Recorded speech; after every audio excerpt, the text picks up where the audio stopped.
is equivalent to current carrying solenoid. Okay, एक current carrying solenoid है,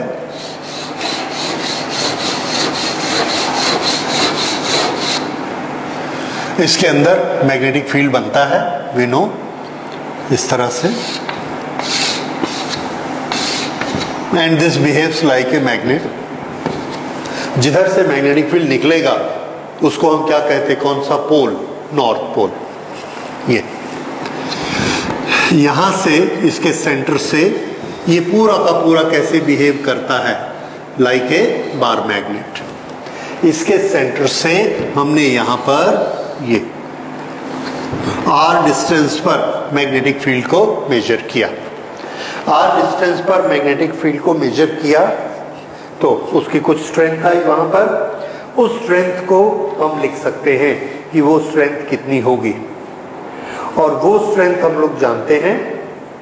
हम चाहे तो डीबी के टर्म्स में निकालें और फिर उसको इंटीग्रेट करके बी के टर्म्स में भी हम उसको निकाल सकते हैं अपनी कैलकुलेशन करके, और वो इस तरह से होगी। इसमें बार मैग्नेट में करंट फ्लो हो रही है और वो करंट कितनी है, I current is flowing in the bar magnet, sorry in the solenoid, और इसकी टर्न डेंसिटी कितनी है, small n। Total number of turns कितने होंगे, n, which is equal to n into length. अब इसकी लेंथ जो हमने मानी, that length is equal to 2l। जैसे हम डायपोल की मानते हैं वैसे ही सेंटर से इस तरफ कितना l और इस तरफ कितना माइनस l, l और minus l, l minus minus l, total length 2l। ठीक, ये हो गया। Now this relation n is equal to how much, total length multiplied by n। जब जरूरत पड़ेगी हम इसको यूज कर लेंगे। इसका रेडियस कितना लिया हमने, a, तो बताइए इसका फेस एरिया कितना हुआ, पाई a स्क्वायर। ठीक है ना, ओके। अब इस सेंटर से एक पर्टिकुलर डिस्टेंस r पर हमने एक पॉइंट लिया P, और यहां पर हमको मैग्नेटिक फील्ड की स्ट्रेंथ निकालनी है। अब यहां पर मैग्नेटिक फील्ड की स्ट्रेंथ हम निकालना चाहते हैं, और हमारे पास जो फॉर्मूला अवेलेबल है दैट इज बियोसावाज लॉ। बियोसावाज लॉ क्या बताता है, म्यू नॉट अपॉन 4 पाई IDL upon r square. Okay, ये दूसरा फॉर्मूला हमारे पास अवेलेबल है। उसी बियोसावा लॉ से डेरिवेशन करके हमने कॉइल के लिए मैग्नेटिक फील्ड निकाला। वो मैग्नेटिक फील्ड हमारा कितना आया था, तो आंसर है वो मैग्नेटिक फील्ड हमको मिला था म्यू नॉट n, उसके बाद क्या था, area, mu naught NIA upon r³। ठीक, हम इस पूरे के कारण मैग्नेटिक फील्ड निकालना चाहते हैं, और हमको मालूम क्या है, व्हाट वी नो इज ये आपको याद आया। अगर ये डिस्टेंस r है तो यहां पर मैग्नेटिक फील्ड कितना होता है, B। This B is equal to mu naught, ये number of turns n, current flowing I, area of the coil A upon a square plus x square to the power 3/2। याद आया। और इसकी direction ऐसे, ये हमने ऐसे बनाया था ना, वो दोनों कैंसल करके ये लास्ट में आया था। ये किसके कारण था, coil, current carrying coil. Current carrying coil की लंबाई कितनी होती है, आंसर है नहीं होती है, क्योंकि वो एक ही जगह पर कॉइल है। सोलेनॉइड में क्या होता है, this coil is extended up to certain length. अब यहां पर अगर ये एक कॉइल होती, सिर्फ एक कॉइल, तो ये फॉर्मूला हमारे काम आ जाता। लेकिन यहां पर इस कॉइल से इसका डिस्टेंस अलग है, तो ये वाली कॉइल जो है इसका डिस्टेंस अलग है, और ये वाली जो कॉइल है इसका डिस्टेंस अलग है। इसलिए हम एक ही फॉर्मूला सब कॉइल के लिए फिट नहीं कर सकते। तो फिर क्या करना पड़ेगा, तो आंसर है कि एक कॉइल के लिए निकालिए और उस कॉइल को धीरे धीरे आगे बढ़ाते जाइए, हर एक के लिए निकालिए, और सबको आपस में इंटीग्रेट कर दीजिए।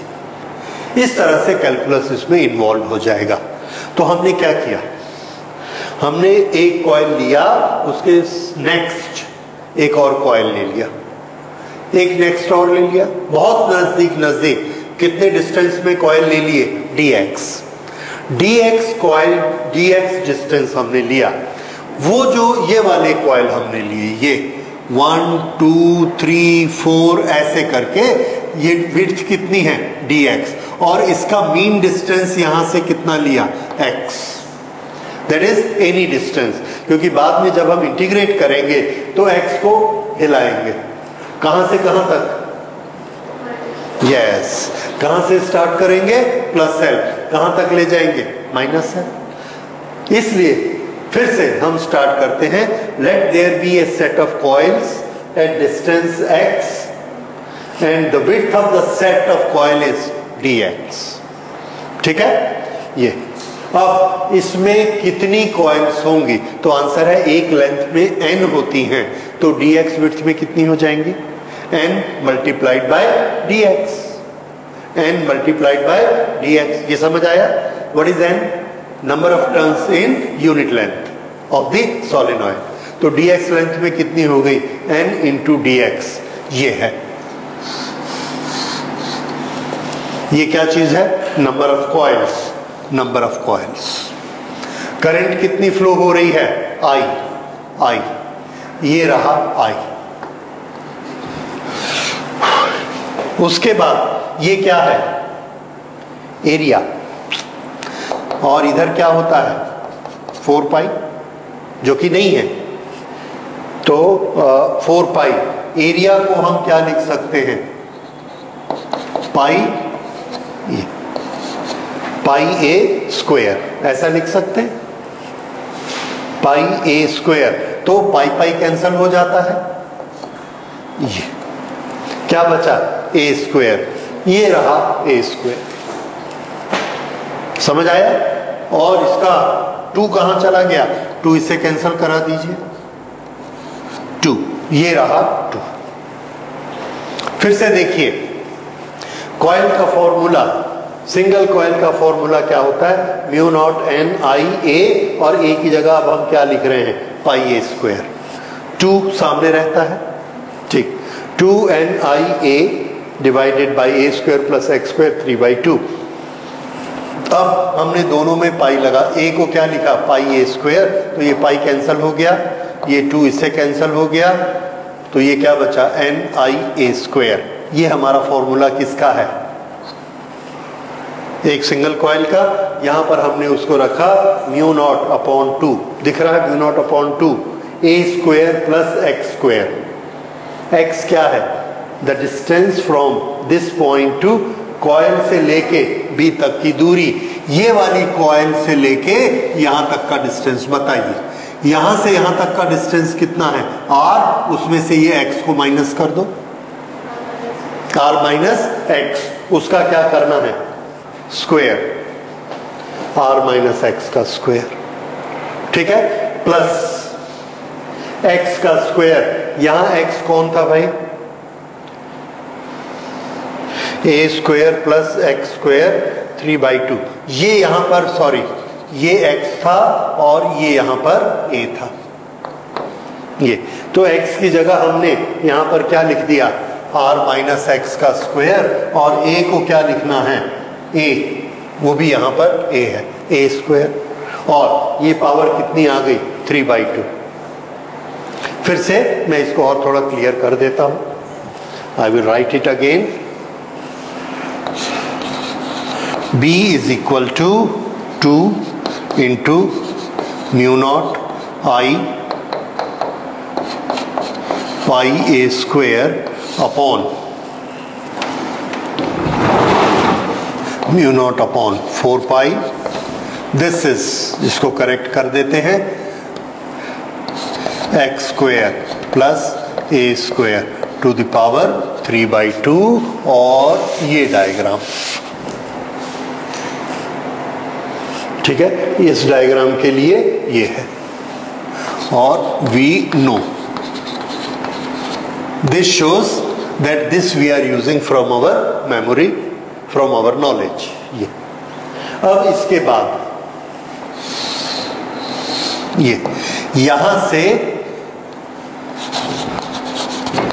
put values,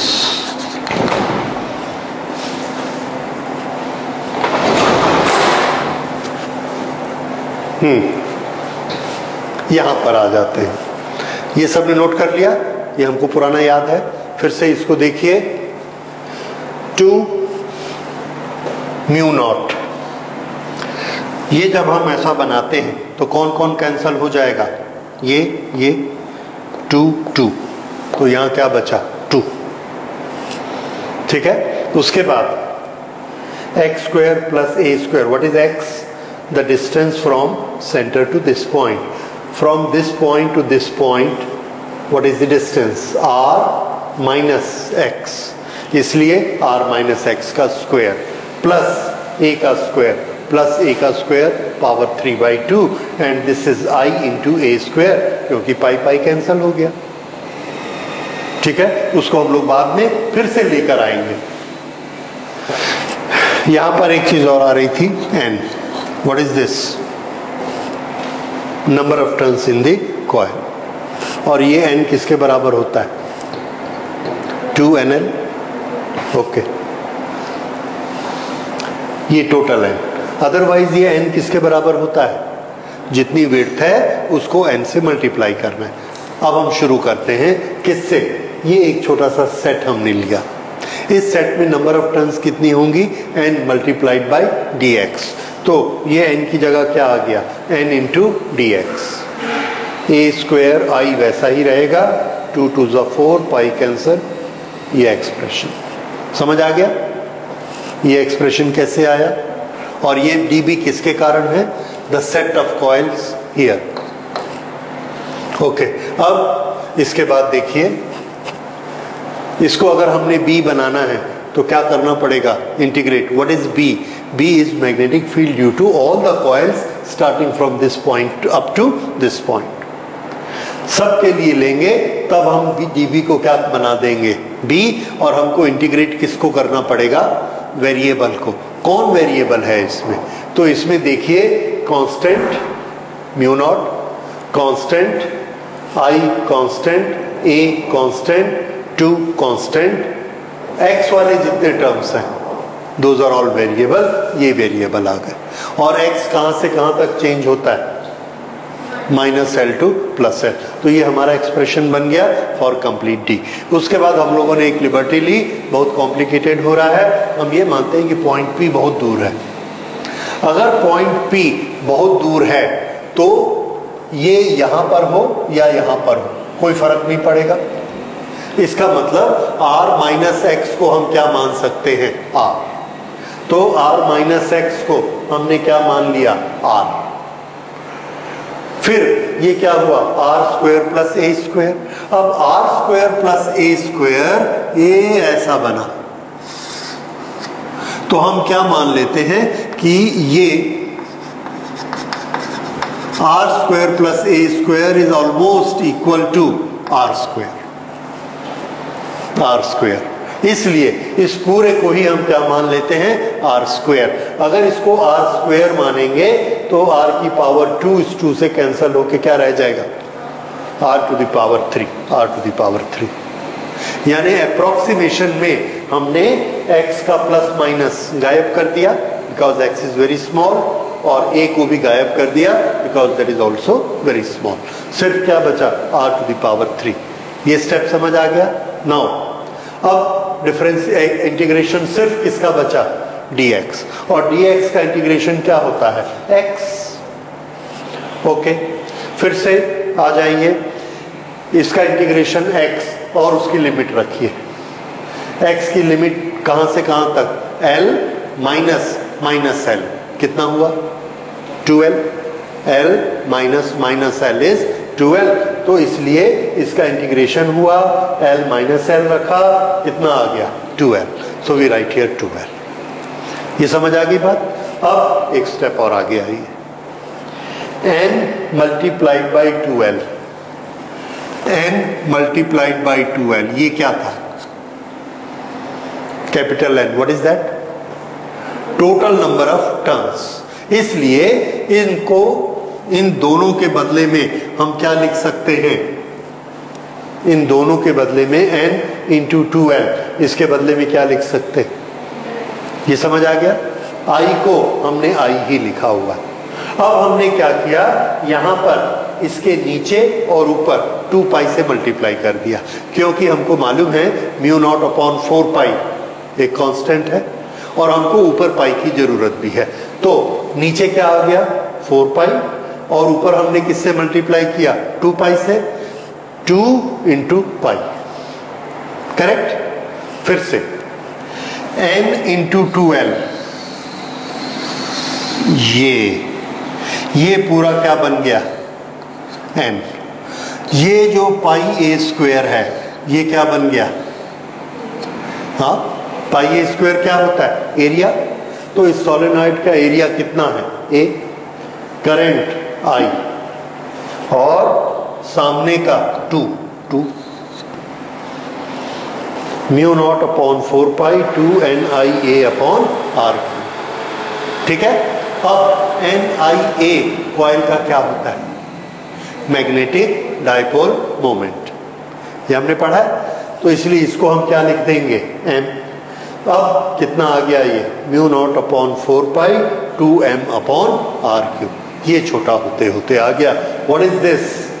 magnetic field created by A solenoid at a distance r from the center। ठीक है?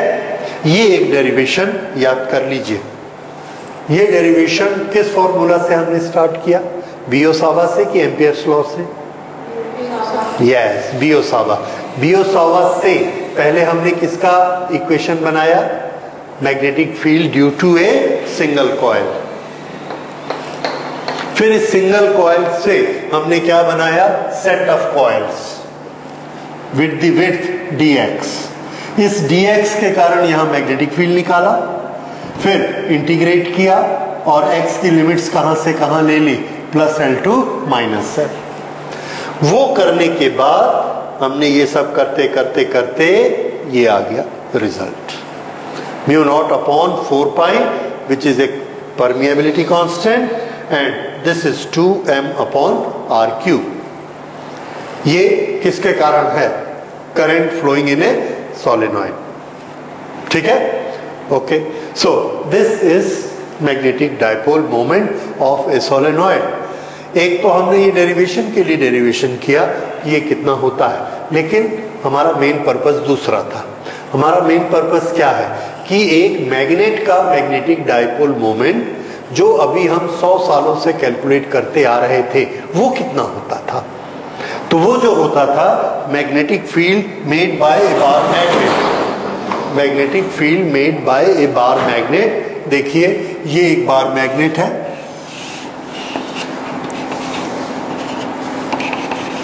यहां से हमने एक पॉइंट लिया और इसका डिस्टेंस है r, और यहां पर हम मैग्नेटिक फील्ड निकालते हैं, मैग्नेटिक फील्ड। और हमारी प्रोसेस कहती थी that this comes to be mu naught upon 4 pi 2m upon R3। What is m? यहां पर हम इस m को कहते हैं magnetic dipole moment which is property of this bar magnet. पहले हम लोग पढ़ा करते थे कि अगर पोल स्ट्रेंथ स्मॉल m होती है, पोल स्ट्रेंथ स्मॉल m, इसकी और इसका ये टोटल डिस्टेंस 2l होता है, तो m किसके बराबर होगा? m is equal to m into 2l।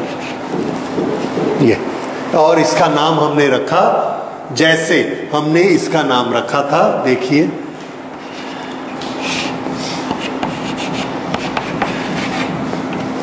ये क्या चीज है? Electrical dipole. इसकी लेंथ कितनी होती है? 2l। इसकी ताकत क्या होती है? और ये कितना होता है? इसका नाम क्या होता है? 2 पोल हैं, दोनों पोल के पास ताकत है, स्ट्रेंथ है अट्रैक्ट करने की, दोनों के बीच का डिस्टेंस 2L है। दो पोल है, दोनों पोल के पास स्ट्रेंथ है, एक की स्ट्रेंथ हमने प्लस मानी और एक की माइनस मानी, दोनों के बीच डिस्टेंस है। इसलिए अगर Q into 2L electrical dipole moment होता है तो M इंटू 2L M क्या होना चाहिए? Magnetic dipole moment. Magnetic dipole moment. अब इलेक्ट्रिकल डायपोल में हमने एक्सल कंडीशन में यहां पर इलेक्ट्रिक फील्ड निकाला पॉइंट P पर इलेक्ट्रिक फील्ड का फॉर्मूला हमारा कितना आया था? 1/4 pi epsilon not 2P upon R distance पे ये आया। बिल्कुल इसी तरीके से एक बार इसको लेना, एक बार इसको लेना, फिर प्लस माइनस को कैंसिल करना, फिर ऐड करना, वही तरीका हमने इसमें लगा दिया और इसको निकाल लिया। तो ये भी कितना आ गया? 2M upon R3। What is M? Magnetic dipole moment. What is P? Yes.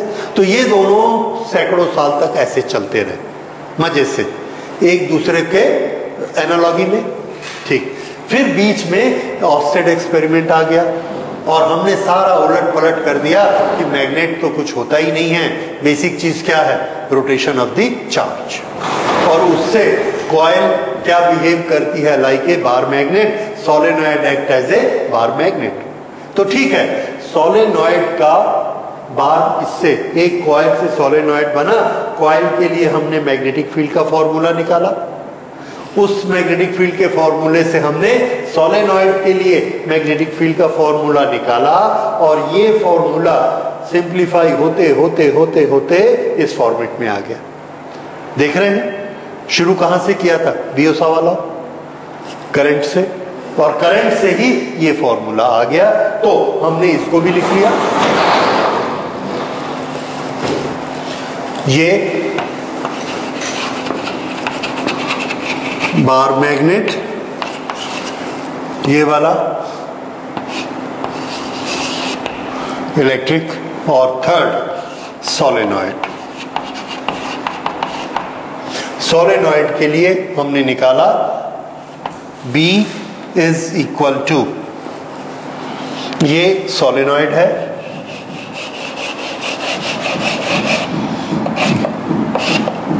इसका एरिया A है।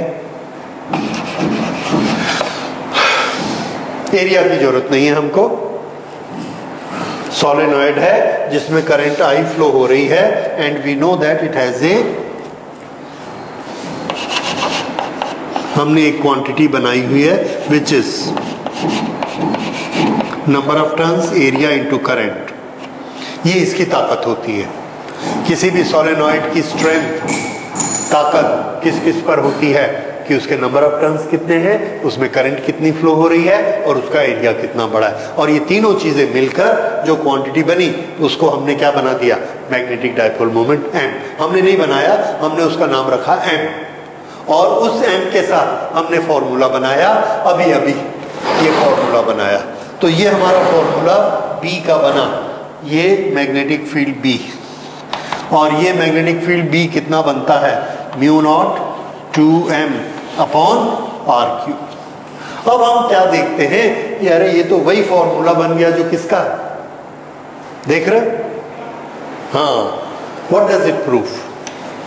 It proves that current carrying solenoid act as a bar magnet. Otherwise हम क्या बोलते हैं? Bar magnet act as a current carrying solenoid. तो ये दोनों कैसे हो गए? इक्वल।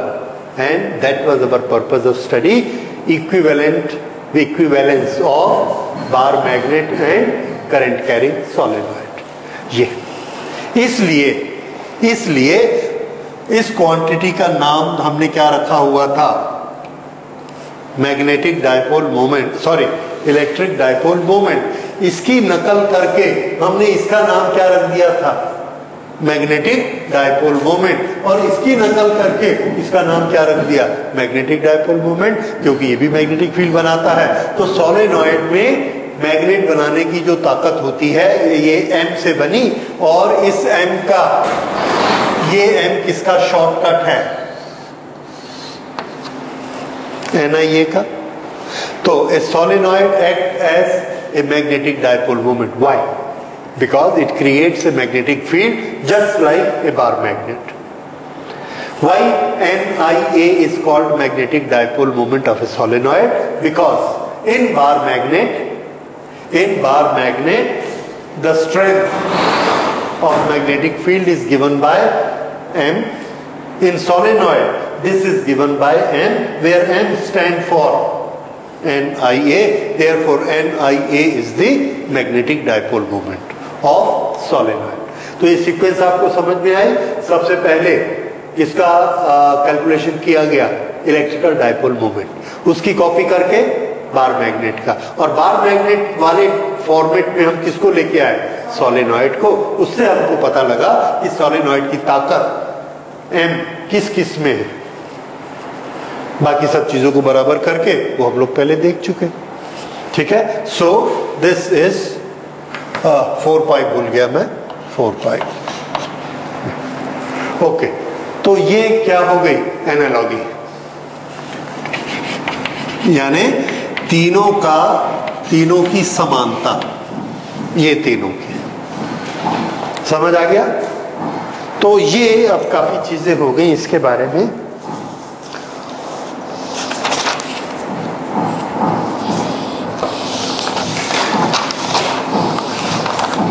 एक छोटी सी चीज और है, उसको कर लेते हैं, then this topic is over. Okay, so that will B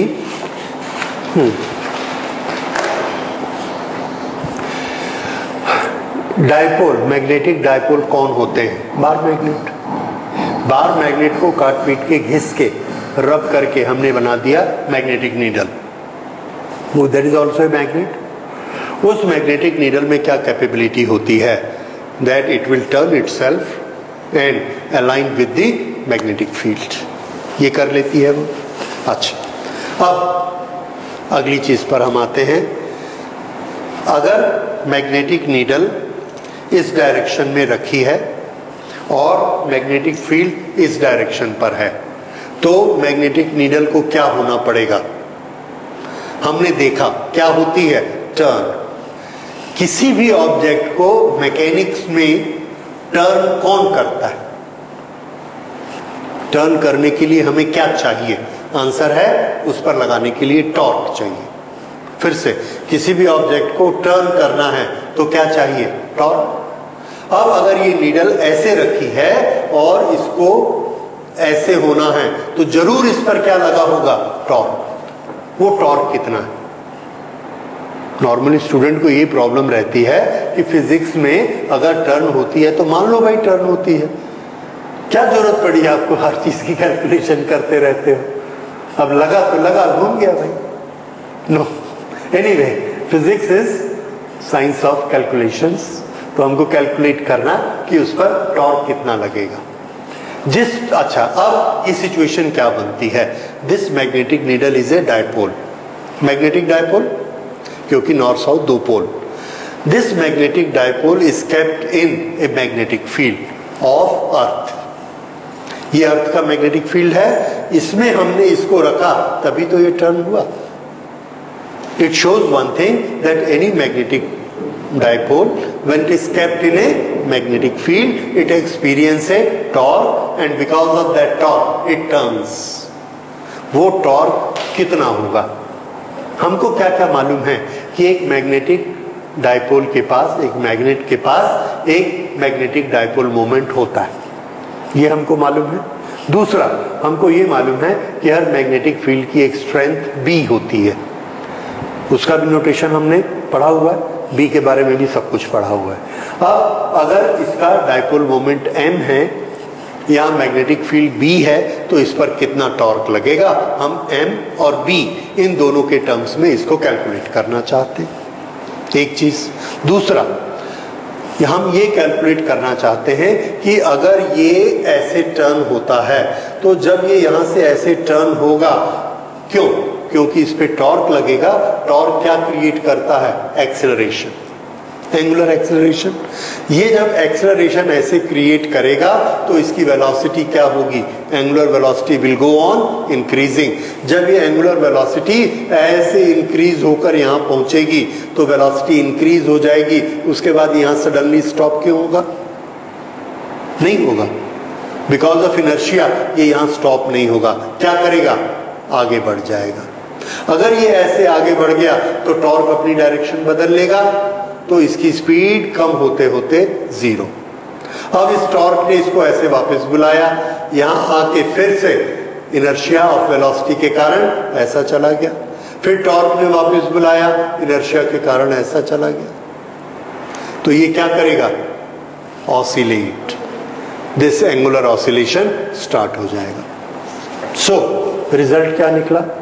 if a magnetic needle is displaced in a magnetic field and then left, it will experience a torque and then it will start oscillating.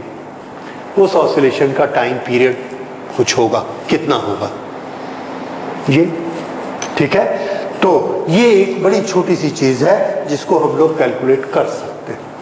तो सबसे पहले torque कितना लगेगा, और torque कितना लगेगा आप लोगों के लिए खुशी की बात है कि हमको निकालने की जरूरत नहीं है, क्योंकि पिछली क्लास में आपने निकाला है।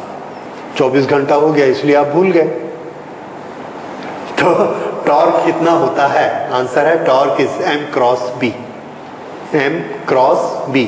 What is m? Magnetic dipole moment of the coil. b is magnetic field in which it is placed. Galvanometer के पहले पढ़ा था, प्रिंसिपल ऑफ गैल्वेनोमीटर। टॉर्क का मैग्नीट्यूड कितना होता है? mb sin theta, right? Okay, और उसको वेक्टर में लिखेंगे तो क्या लिखेंगे? m cross b, that is torque. तो टॉर्क का फॉर्मूला हमको मालूम है। अब हमको मालूम है कि मैग्नेट हो, सोलेनॉइड हो, डायपोल हो, everything is having the same characteristic. एक का फॉर्मूला हम दूसरे में यूज कर सकते हैं। सो torque of a dipole in a magnetic field, लिखिए। This is a magnetic needle, this is a dipole, it is kept in a magnetic field, और ये वो magnetic field है जिसकी strength कितनी है? B। B, okay. इस पर जब हम रखते हैं तो नॉर्थ पोल किधर जाना चाहता है? Along the B, and south pole opposite to B. So they experience a force. यहां पर एक फोर्स काम करेगा, that will be in this direction, and this force will be in this direction, and this will create this will create a torque, and this torque we have already studied. We will not do any derivation here. This is equal to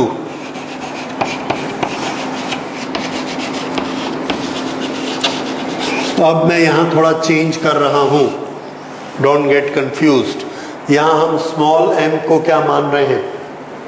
magnetic dipole moment, ठीक है? This is according to your NCERT book. No, magnetic dipole moment. So m cross b हमको torque देता है। इस torque के कारण इसमें oscillations होंगे।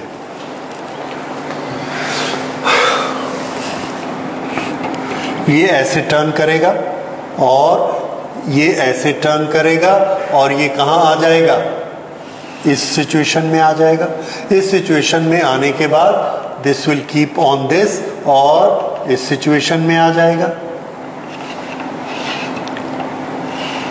ऐसा, और फिर यहां से वापस जाएगा। So what it will do? It will keep on oscillating.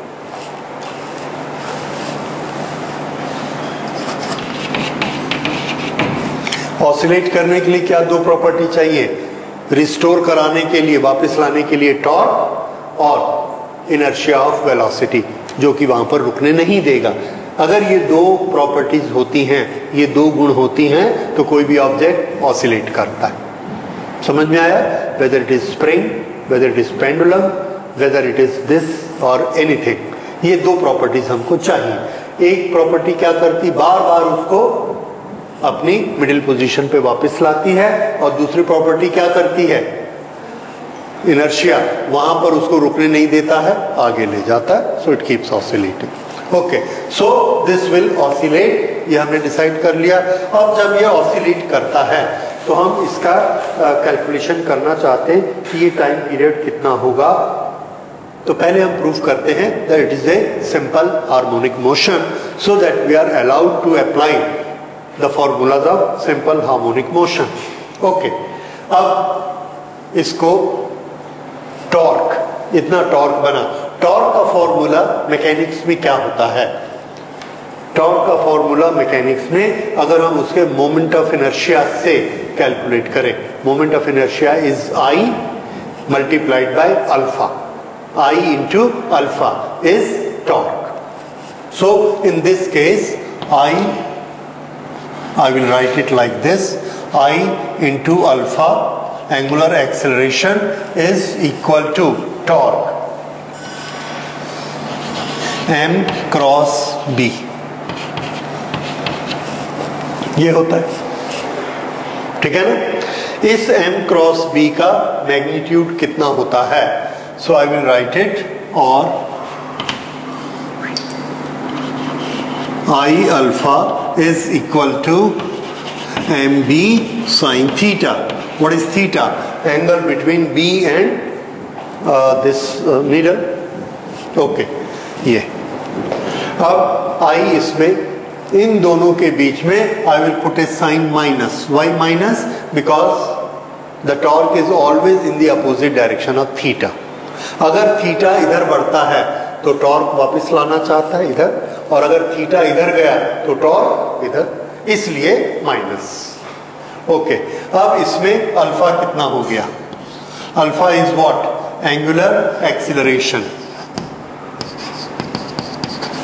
This angular acceleration is equal to M B upon I into sin theta. Now for a very small angle we can take sin theta equal to theta, so alpha is equal to minus mb upon I into theta. This is what, this is angular acceleration, displacement, and this thing is constant. This thing is opposite direction. Now acceleration is equal to a constant into displacement. That shows acceleration is proportionate to displacement and it is opposite in direction. ये किस motion की property है, simple harmonic motion. Therefore we can declare that this is a simple harmonic motion.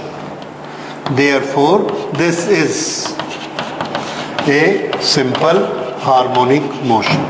अगर ये simple harmonic motion है तो हम simple harmonic motion का हर फॉर्मूला इसमें फिट कर सकते हैं। And what is the basic one formula of simple harmonic motion? In SHM, time period is given by 2 pi root, और रूट के अंदर क्या होता है,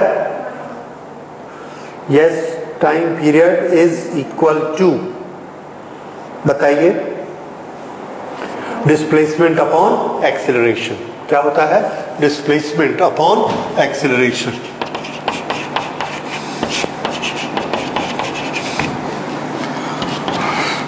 displacement theta, acceleration alpha. Sine को छोड़ दीजिए, साइन हमको सिर्फ क्या दिखाता था, डायरेक्शन। सो क्वांटिटी में उसका कोई इंटरफेरेंस नहीं है। Now what is theta upon alpha, यहां से लीजिए theta, take alpha on this side, ये दोनों इधर जाके क्या हो जाएंगे, I upon M B.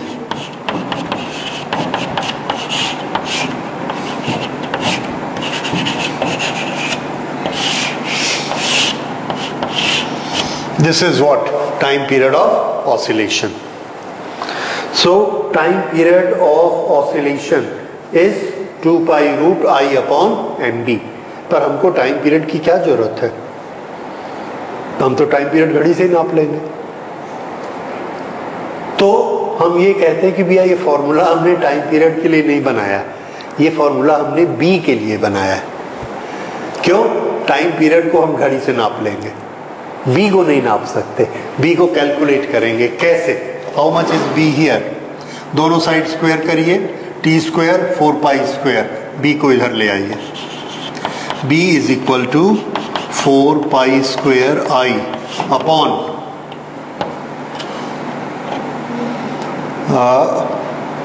M T square. देख लो ठीक हुआ, स्क्वायर रूट को हटा दिया, आई अपॉन एम वैसा ही रहेगा और b इधर आ गया, टी स्क्वायर इधर चला गया, 4 pi square I upon M T square. अब यहां पर मैग्नेटिक फील्ड कितना? तो हम क्या करेंगे, एक नीडल लेके आएंगे, यहां रखी और उसको ऐसा हिला दिया। नीडल क्या करेगी? ऐसे ऐसे। घड़ी लगाई, हमने नोट कर लिया, ऑसिलेशन का टाइम क्या पता लग गया हमको? T.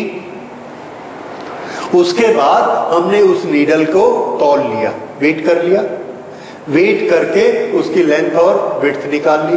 Mass into length square plus a square upon 12 किसका फॉर्मूला है? Moment of inertia of a bar. उसका जो भी geometrical formula, I don't say this is the formula, whatever is the formula, लेकिन हम उसका मास नाप के और लेंथ विड्थ नाप के क्या निकाल सकते? Moment of inertia I.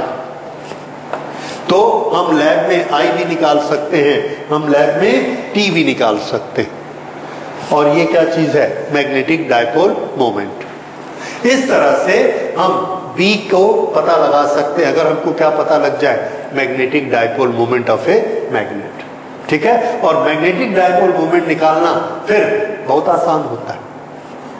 उसके लिए हमारे पास मेथड है, but that is beyond our scope today. तो अभी हम लोग सिर्फ कहां तक लिमिट करते हैं study? That we can find out B, we can find out B with help of time period of oscillation. दूसरा, अभी हमारा नॉलेज और क्या क्या आया? If a magnet is left applying some torque and displaced, then it will oscillate. This is the time period. What will be the frequency? Time period को उल्टा कर दो, क्या आ जाएगा? Frequency. So we can find out time period, we can find out frequency, and we can find out magnetic field with this formula. अब अगर हम किसी मैग्नेटिक नीडल को घुमाते हैं तो हमारी उस पर एनर्जी खर्च होती है, हमको वर्क करना पड़ता है, और वो वर्क, वो एनर्जी कहां जाती है हमारी? That is stored as potential energy of the magnet. ये जो पोटेंशियल एनर्जी होती है, इसको हम कैसे निकालते हैं? Potential energy, potential energy U, this is equal to torque into d theta integration. और torque into d theta, torque किसके बराबर होता है? Torque is equal to M B sine theta d theta. This is equal to M B बाहर ले आइए, sine theta d theta का integration cos theta. So this is M B cos theta, और M B cos theta क्या है? That is M dot B.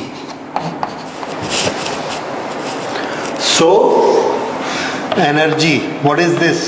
Potential energy. Potential energy in a bar magnet kept in a external magnetic field. M is the strength of bar magnet, B is the magnetic field. Then what will be its energy? mb cos theta. That is m dot b. ठीक है? तो ये energy का formula हुआ, time period का formula हो गया, torque का फॉर्मूला हो गया, ऑसिलेशन का फॉर्मूला हो गया. सो this is all about bar magnet and various relations connected to bar magnet. Okay, so now we close it today. Next class we will study about magnetism of earth.